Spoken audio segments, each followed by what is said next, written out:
谢谢。Bonjour, Miss Bian, très spécialement à Bénédicte et à Wang Wei. C'est vraiment un grand plaisir de vous présenter quelque chose. Qu'est-ce qui se passe en ce moment à Taïwan? Je vais essayer de partager mon slide. Ok, est-ce que tu peux le voir clairement? Ça va? Oui, c'est bon. Parfait. Ok. Aujourd'hui, franchement, je ne suis pas un spécialiste dans le régime de droit de médecin ou de droit de l'édition génétique. Je suis plutôt un spécialiste dans le droit de l'OMC, droit international. Mais je crois que depuis 2000, je suis invité dans quelques grands programmes spécialisés. En anglais, c'est sur les impacts de technologie génétique sur la société étatique et éthique. En anglais, c'est ELSI, Ethical, Legal and Social Impact. C'est quelque chose comme ça. Donc, c'est pourquoi je suis aussi faire quelques recherches sur le droit de médecin et plutôt aujourd'hui, je suis très heureux de vous présenter qu'est-ce qui se passe sur la médecine améliorative en ce moment à Taïwan. Donc, au début, j'aimerais bien vous présenter qu'est-ce que c'est le transhumanisme. Franchement, pour moi, c'est un peu de nouveau de réfléchir philosophique les relations entre humains et la société et le régime génétique. Parce que philosophiquement, le transhumanisme est un mouvement culturel et anticulturel international. Ce n'est pas que par exemple, dans l'Europe occidentale. Il s'agit de l'usage de sciences et de techniques. C'est pourquoi c'est afin d'améliorer les conditions humaines, notamment sur augmenter des capacités physiques ou mentales des êtres humains. Mais c'est bon, n'est-ce pas? Mais on va voir que le transhumaniste considère certains aspects dans les conditions humaines, aussi quelques, par exemple, les handicaps, la souffrance, la maladie, comme vous déjà invoqué, le vieillissement ou même la mort comme indésirable. Mais par exemple, est-ce que le vieillissement c'est une maladie ou non? Et le transhumanisme est défini par quelques philosophes anglais, Metzger, comme la suite. Il a dit que la promotion de l'amélioration de la condition humaine à travers des procédés technologiques, surtout génétiques, c'est ayant pour but d'élimination du vieillissement et voilà, ici, le vieillissement est encore mentionné, et l'augmentation des capacités intellectuelles, physiques ou philosophiques. Il y a beaucoup d'études pour des bénéfices de cela, et mais il y a aussi des recherches sur les dangers et de l'éthique, du développement et de la mise en œuvre de ce procédé. Et bien sûr, il y a aussi, si on la promotion de ça, il y a aussi d'autres côtés. Et les conservateurs chrétiens ou progressistes, des fois, ils pensent que le transhumanisme, il percevoir, il est souvent comme une variante ou une forme plus activiste du post-humanisme. Post-humanisme, c'est plus neutre pour de décrire qu'est-ce qui se passe après notre génération. Et philosophiquement, les critiques, il y a aussi d'autres critiques essentialistes qui ont insisté que l'être humain, à cause de ses fragilités, à cause de sa position inconfortable entre chair et esprit, attend à une essentialité insurpassable.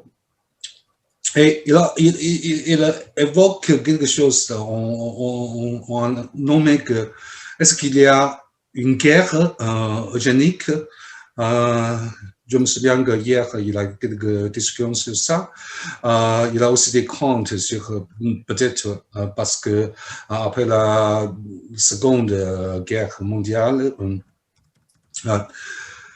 Surtout, on compte peut-être, oui, si on permet l'utilisation de la technologie génétique, est-ce qu'elle constitue quelque sorte de retour à la discrimination génétique?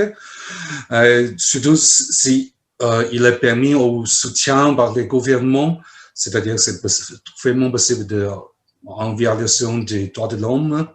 En que, par exemple, oui, c'est quelques exemples imaginaires. Par exemple, stérilisation obligatoire des personnes avec des défauts génétiques ou en Asie et la ségrégation raciale ou les génocides de races jugées amplifiées. Oui, c'est pas bon. Hein? Donc, ok. Ok. Et s'agissant de transhumanisme en ce moment à Taïwan, j'aime bien diviser deux parts. La première partie, s'agissant de l'ex légué, c'est-à-dire que le régime juridique en ce moment à Taïwan, personnellement, je pense que c'est insuffisant pour régler toutes les choses s'agissant du transhumanisme. Mais ça suffit pour les handicapés, les vieux. Par exemple, à Taïwan, il y a des systèmes de la sécurité sociale et il y a aussi des bourses aux non handicapés, c'est sans doute. Ici, vous voyez qu'il y a des lois pour la protection des droits de l'intérêt des handicapés. La récente révision, c'est en 2021. Par exemple, au quotidien, il y a des paquets spéciaux pour les handicapés, il y a des bourses pour les handicapés, même si c'est pas trop, mais même en cas, ça constitue la moitié de la frais de substance minimum. Mais au sens strict, c'est pas un régime de transhumanisme, mais c'est un régime qui va compléter la réduction de capacité humaine. On peut le voir parce qu'on est nommé malheureusement homme handicapé. Mais c'est le système proposé par notre gouvernement, s'agissant de la sécurité sociale. Mais par exemple, la sécurité sociale où on est nommé l'assurance maladie qui va payer la prothèse, oui, bien sûr. L'assurance maladie couvre les pertes d'un membre suite à une blessure ou une maladie. Et en ce moment, il existe presque totalement 17 catégories de membres prothétiques.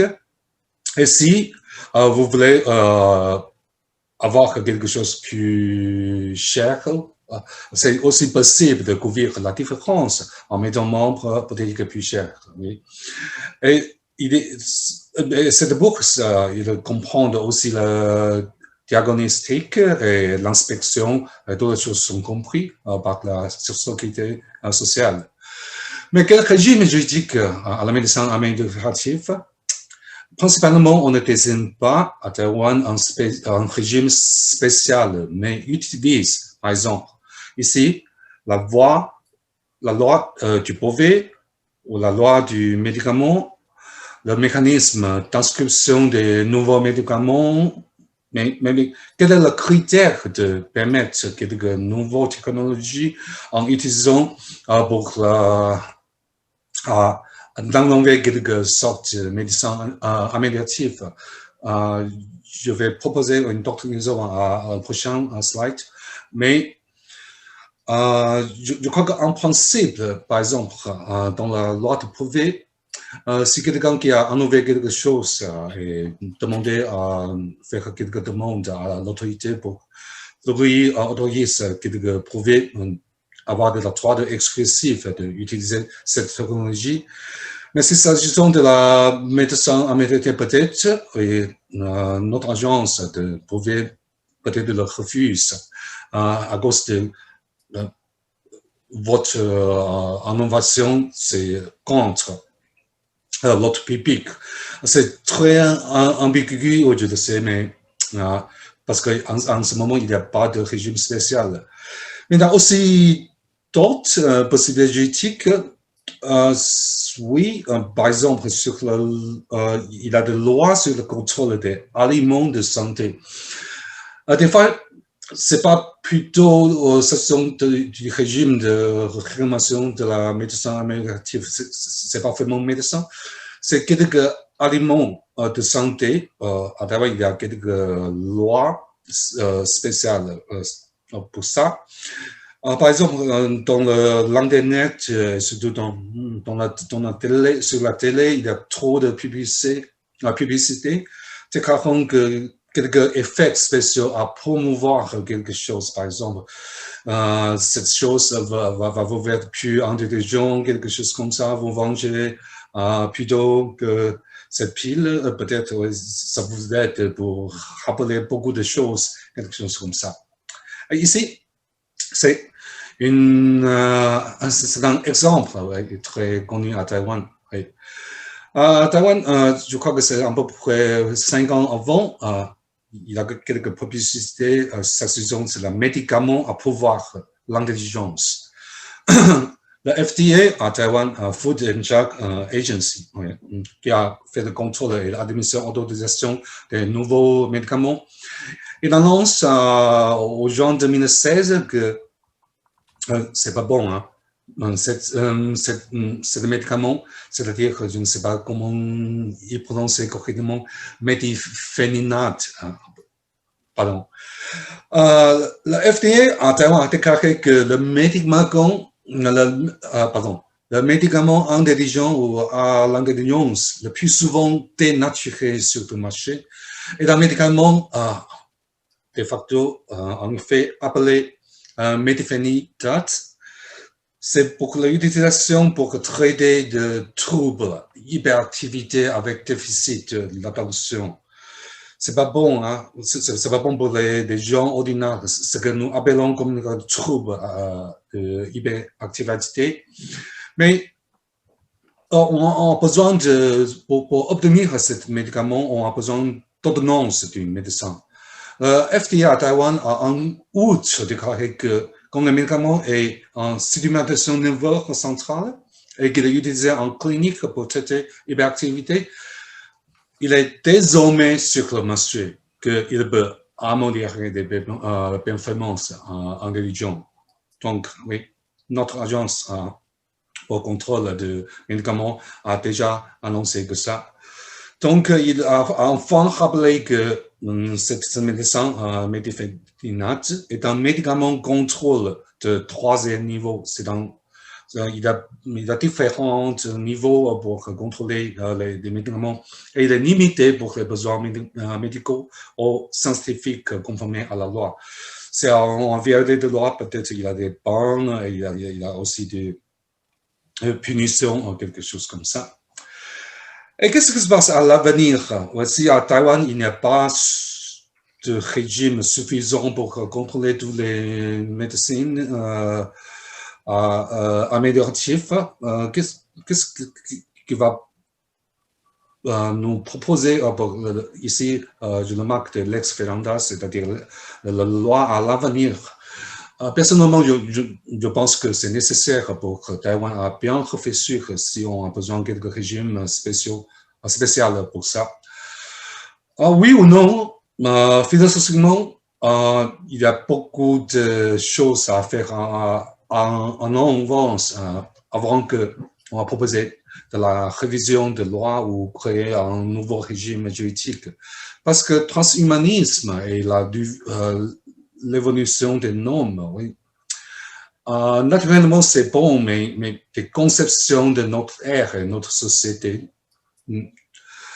Est-ce que à Taïwan, il n'y a pas trop de disputes religieuses, mais je crois que la plupart des gens pensent que oui, on est né comme ça, oui, c'est naturellement, on n'a pas besoin de prendre d'autres assistances médicales pour promouvoir notre capacité. Parce que selon, je crois que la plupart des peuples à Taïwan, on n'a pas vraiment de bouddhiste, mais je crois qu'on accepte, culturellement, on accepte beaucoup de choses, on va laisser développer naturellement. Bien sûr, il y a aussi besoin de quelques discussions philosophiques entre les médecins ou les philosophes, les socialistes, les anthropologues, Il y a beaucoup de discussions. Et juridiquement, personnellement, je me pense que le droit à l'accès de nouvelles technologies, ça va constituer un nouveau problème parce que peut-être il va il va créer quelques injustices. Il y a des problèmes d'inégalité entre les gens riches qui ont le pouvoir, qui ont la possibilité d'accéder à la technologie, mais pour les pauvres, peut-être il n'y a aucune opportunité d'accéder à la technologie. Et il y a quelques réflexions, par exemple, à Taïwan, c'est sur l'Internet, il y a des discussions sur est-ce qu'on peut créer la prochaine génération à la carte, mais ici, c'est moi qui la jette à la carte, c'est-à-dire qu'on peut commander quelques fonctions ou quelques performances physiques ou philosophiques spécialement. À travers la technologie, dépistage des embryons, en ce moment, c'est utilisé, oui, c'est permis par la loi de PMA, de la progression médicalement assistée, ou AMB, c'est l'assistance médicalement à la progression. À travers, il y a des lois, dans son article 16, c'est permis, mais ce n'est que pour le test génétique, pour assurer les embryons, c'est sans ou non, mais c'est interdit d'utiliser cette technologie pour choisir le genre des enfants. C'est totalement interdit. Et en ce moment, en pratique, je crois qu'il y a aussi des recherches technologiquement sur l'édition génomique. Par exemple, la technique CRISPR-Cas9, hier, il y a quelques professeurs qui ont déjà mentionné. Et c'est possible, grâce à cette nouvelle technologie édition génétique, on peut changer ou ajouter ou sous-traiter de manipuler quelques niveaux génétiques pour, par exemple, éviter des maladies, quelque chose comme ça. Mais en théorie, si il est possible de faire quelques changements génétiques, les parents peuvent définir, par exemple, l'apparence ou la forme corporelle des embryons. Et comme les diverses caractéristiques philosophiques, à mesure que la technologie progresse, peut-être, OK, elle peut même renforcer les divers talents ou capacités génétiques des enfants, n'est-ce pas? À Taïwan, c'est pas clair parce qu'à Taïwan, il n'y a pas de loi qui, même dans la loi de PMA, c'est pas vraiment mentionné sur le niveau d'édition génomique. Mais sans loi, c'est-à-dire il n'y a pas de loi explicitement la réguler. Et donc, on va réfléchir encore un peu sur les trois relatifs aux trois génétiques. Par exemple, hier, on a déjà réfléchi sur la théorie de l'eugénisme. C'est pas bon, par exemple, dans l'Allemagne nazie. Je crois que tout le monde va dire que c'est pas bon. Mais en ce moment, technologiquement, on est possible de faire la progression, faire partie des droits humains fondamentaux ou non. Si on dit oui, et chacun doit avoir la liberté d'avoir de l'enfant. Si on dit oui, et après, si on a le droit de génétique de choisir nos enfants, c'est pas clair, mais il y a quelqu'un qui a dit, si vous convenez que les parents ont le droit de choisir l'éducation, l'école et les soins médicaux pour leurs enfants, comme nous avons déjà fait au quotidien, est-ce que c'est possible, vous devrez également convenir que les parents ont le droit de choisir des jeunes pour leurs enfants? C'est pas clair, ça attend de beaucoup de discussions. Donc, ça va créer quelques injustices génétiques. Donc, comme j'ai déjà dit, il y a quelques impacts énormes sur la structure sociale. Et peut-être on va créer une société prendre de discrimination ou une génétique et on va aggraver, si on le permet, si on la permet cette technologie, on va aggraver l'injustice sociale parce que maintenant notre prochaine génération doit faire face au fossé de départ des ressources associatives en ce moment. Mais si on permet tant que l'écart entre les riches et les pauvres dans nos gènes, je crois que peut-être ouais, ça va créer une inégalité énorme. Donc, la dernière partie de ma présentation, ok, ben, je sais que ouais, je vais passer en 2 ou 3 minutes de ma limite. Technologiquement, il y a des pratiques génétiques souterraines, je sais, en Taïwan. Mais bien qu'il n'y a pas il n'y a que la loi de la PMA qui va régler la PMA, mais il n'y a pas d'autres lois qui expressément interdit quelque recherche. Donc, est-ce que juridiquement un régime spécial est envisagé? Je crois qu'en ce moment, il n'y a pas trop de discussion à Taïwan. Mais même pour la révision des lois en vigueur, par exemple la loi de BMA ou la loi de médecin ou la loi d'aliments de santé, non, il n'y a pas trop de discussion. Mais dès 2000, j'ai déjà mentionné, il y a quelques grands programmes de recherche sur quelques impacts éthiques, juridiques et sociaux de la nouvelle technologie génétique. C'est quelques bourses de notre gouvernement. C'est un petit peu, c'est tombé qu'après 2012, il n'y a pas de bourse de plus parce que presque toutes les expériences d'autres pays, par exemple, les expériences aux États-Unis, en France, oui, cette partie, oui, sûrement je suis responsable de traduire, par exemple, la loi de bioéthique en France, de français à chinois pour introduire, j'ai déjà écrit 2 articles pour faire quelques intentions, qu'est-ce qui se passe en ce moment en France. Et il y a aussi d'autres professeurs qui font des recherches en Allemagne, parce que toutes les choses sont bien cultivées, donc notre gouvernement pense que peut-être on s'arrête là.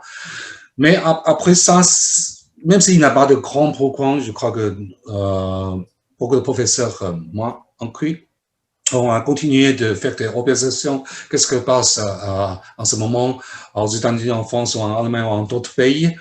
Je crois que technologiquement, la recherche continue, mais jusqu'à ce moment, il n'y a pas de proposition, même académique ou non plus officielle, de proposer une nouvelle loi. Par exemple, moi, personnellement, j'ai déjà fait dans mon rapport de recherche de proposer que peut-être à Taïwan, on va créer la communauté CCNE comme en France à Taïwan et on va réfléchir si c'est possible de créer une loi 4 générale comme la loi bioéthique en France. Mais ce ne reste comme la conclusion de mon rapport de recherche, mais il n'y a pas de nouvelle loi, il n'y a pas de proposition. Donc, en conclusion, tu verrais que, ok, j'ai utilisé 3 animés très intéressants. Surtout au milieu, je crois qu'au début, on marche comme ça, mais au milieu, oui, on est au début et maintenant, comme moi, je suis avant ordinateur, oui, c'est un cirque ou non. Et à la droite, peut-être, je crois que la plupart que vous la connaissez, c'est un animé japonais qui s'appelle Dragon Ball Z, quelque chose comme ça. C'est typiquement, c'est un Superman ou le transhumanisme, c'est un typique. On va évoluer vers ça ou... Ok. Donc, Homo sapiens de Homo sapiens humain à ce moment et post-humain à l'avenir, on a besoin de beaucoup de considérations technologiques et aussi sociales, éthiques et juridiques. Moi, personnellement, je suis convaincu que la consensus social et la communication au public, c'est c'est tout à fait nécessaire pour parachever quelques consensus, quelques possibilités de créer d'abord une loi cadre ou réviser la loi, les lois et institutions. Et je crois que parmi toutes les choses, le principe de égalité, je crois que c'est plus important parce que, ok, si la pauvre, on a technologie nouvelle, et, pardon, c'est les riches, je crois qu'originalement, il y a des inégalités entre les riches et les pauvres. Je crois que dans la vie quotidienne, parce que quelqu'un qui a beaucoup d'argent, quelqu'un qui a moins d'argent, et si on peut utiliser cet argent de créer beaucoup de plus en égalité génétique, c'est pas bon. Je crois que ce n'est pas une bonne chose dans la société démocratique où c'est pas bon pour le principe de, par exemple, comme en France, le principe de fatalité. Et finalement, comme un juriste, même si je ne suis pas spécialisé dans ce domaine, je crois que, par exemple, au sens du droit administratif, la réglementation, combien ce serait, je crois que c'est nécessaire. Mais personnellement, je pense que la loi ne sert qu'un utile après des discussions réalisées. Et un consensus semble nécessaire. Qu'est-ce que c'est? C'est-à-dire, ici, le principe démocratique de la majorité ne semble pas utile parce que on doit prendre beaucoup de considérations de l'inégalité. Par contre, pluralisme, on doit prendre beaucoup de choses ensemble, paraît plus raisonnable pour achever notre but à l'avenir. Merci bien de votre attention. Merci beaucoup.